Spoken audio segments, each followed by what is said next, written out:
Welcome to the channel, everybody. Today we're diving headfirst into a topic that's bigger than a giraffe in a submarine.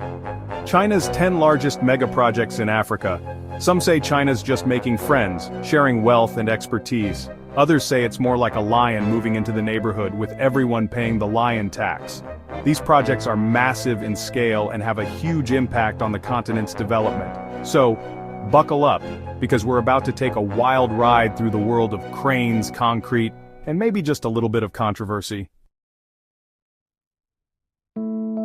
First up, we're heading over to Kenya, home of safaris, stunning landscapes, and a brand new railway. The standard gauge railway connects Mombasa to Nairobi. Faster travel, more trade, everybody wins, right? Well, not so fast. This railway came with a hefty price tag, one that Kenya's still figuring out how to pay. Plus, some folks say the jobs it promised haven't materialized, and the environmental impact, well, let's just say those elephants might be seeing a lot more steel in their future. Next stop, Ethiopia, land of ancient history, delicious coffee, and now, a high-speed train. The Addis Ababa-Djibouti Railway connects landlocked Ethiopia to the sea. This is a big deal. Ethiopia has been relying on Djibouti for port access, which can get complicated. But this railway changes everything. It's faster, more efficient, and a symbol of Ethiopia's ambition to become a manufacturing powerhouse. Of course, no project this big comes without its critics. Some worry about the debt burden, others about the impact on local communities. But hey, you gotta break a few eggs to make an omelet, right? Or in this case, lay down a whole lot of track to build an economy. Hold on to your hats, folks, because we're heading to Nigeria for a look at the Lagos-Calabar Coastal Railway. This project stretches over 1,400 kilometers, connecting Lagos to Calabar on the coast. Nigeria is known for its oil, its music, and its, well, let's just say its traffic can be a bit adventurous. This railway aims to change all that, promising smoother transport and more jobs. But this project's been hit by delays, funding issues, and environmental concerns. Will this be the game changer Nigeria is hoping for, or just another train to nowhere? We're back in Kenya, folks, and this time, we're talking roads, specifically the Mombasa-Nairobi Expressway. This mega highway is designed to cut travel time between these two major cities in half. Now, anyone who's ever been stuck in traffic knows the appeal of a faster commute. But this road comes at a cost, and I'm not just talking about the toll booths. We're talking about potential displacement of communities, environmental concerns, and debt. Is this highway paving the way to prosperity or just widening the gap between the haves and the have-nots? We're diving back into Nigeria to explore the Lekki Deep Sea Port.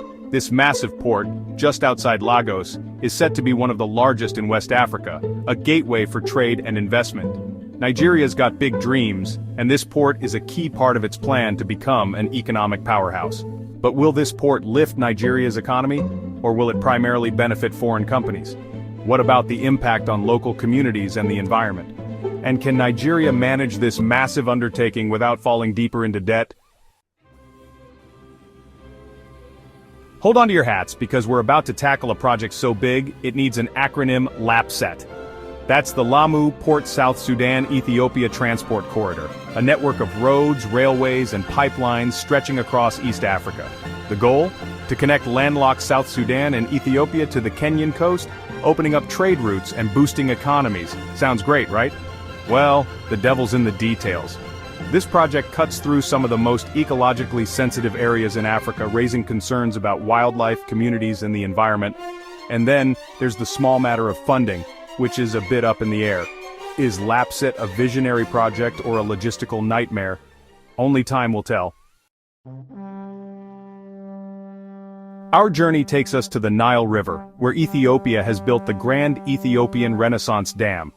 It's set to be the largest hydroelectric power plant in Africa, a symbol of Ethiopia's ambition to become a regional powerhouse. But this dam has sparked controversy. Egypt, which relies heavily on the Nile for its water, is worried the dam will reduce its flow. Add in concerns about the dam's impact on local communities and the environment, and you've got a recipe for a tense situation. We're setting sail for Tanzania, home of Mount Kilimanjaro, incredible wildlife, and a controversial port project, the Bagamoyo Port. This port, if completed, would be one of the largest in Africa, a gateway for trade and investment, but there's a catch: the potential environmental impact. We're talking about a UNESCO World Heritage Site, home to mangroves, coral reefs, and a whole lot of biodiversity. Is this a risk Tanzania is willing to take? And what about the financial viability of the project? Some say it's a recipe for a debt trap. Hold on to your hard hats, folks, because we're heading to South Africa to explore the Modderfontein new city. This is no ordinary real estate development. We're talking about a city built from scratch, a sprawling metropolis rising from the dust outside Johannesburg. The vision, a modern, sustainable hub for business, technology, and living, sounds impressive, right? But as with any grand experiment, there are questions. Can a city be built from scratch, or will it just become another suburb for the wealthy? What about the impact on surrounding communities and the environment? And can South Africa, with its own economic challenges, afford this ambitious undertaking? Our final stop takes us to Uganda, where we're checking out the Entebbe-Kampala Expressway. This sleek, modern highway connects Kampala to Entebbe International Airport, promising faster travel times and a boost to the economy. But here's the catch. This road comes with a toll, and not just for drivers. We're talking about potential debt burdens, environmental concerns, and questions about who really benefits from these infrastructure projects. So, there you have it, folks. A whirlwind tour of China's megaprojects in Africa. We've seen gleaming railways, towering dams, and cities rising from the dust. But we've also heard concerns about debt, displacement, and the environment. Are these projects a path to prosperity, or a road paved with good intentions but uncertain outcomes?